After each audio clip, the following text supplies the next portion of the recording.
Chinese officials are framing their trip to Moscow as, quote, a mission of peace. Katie McFarlane with us now. China says they're a peacemaker. Do you believe them, Katie? No, China's figured this out so that they win no matter what happens. If they can negotiate a peace deal between Ukraine and Russia, well, China is now the new international global minister of peace in the new Chinese world order. And if they don't, if the fighting continues, well, it's to China's advantage as well, because what does it do in a war of attrition, which is what this is? It bleeds out the Russians for sure, and it also bleeds out the United States and Europe. The United States especially, because we're spending, what, $100 billion a year to pay for the Ukraine war. So China's maneuvered this pretty well. But what I think is really the frightening thing is that China's now moving out very aggressively and very quickly to say the world has changed. It is now the Chinese world order, and it is, we're in charge, and we can do a peace agreement in the Middle East between Iran and Saudi Arabia. We're the only ones working on a peace agreement over Ukraine. Oh, and by the way, we're also declaring a global civilization initiative where in the Chinese world order, all you countries get to keep what you want in civilization and society and culture, unlike the American world order, where they either try to shove woke down your throat, or in the case of the Middle East, 20 years of forever wars with nothing to show. It seems to me that Xi Jinping is winning. If he's winning, is this a fail, a big fail for U.S. diplomacy?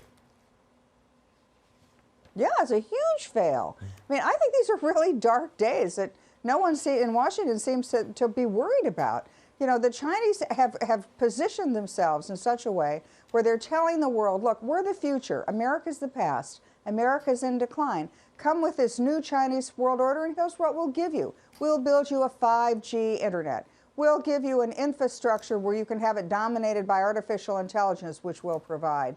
And by the way, you get to keep your own system of government. We'll bribe a few leaders along the way, and we'll not be like these virtue signaling Americans who want you to, you know, have the woke cultural agenda, which is widely unpopular in the global South, in South America and Africa, and in the Asia Pacific southern region.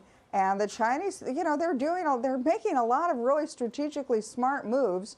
While what are we doing? We're just focused on the on the cultural civil wars in the United States and the woke agenda. Yeah, okay. The former president of Taiwan goes to China. The current president of Taiwan will be coming to the United States to meet Speaker McCarthy. What's going on here?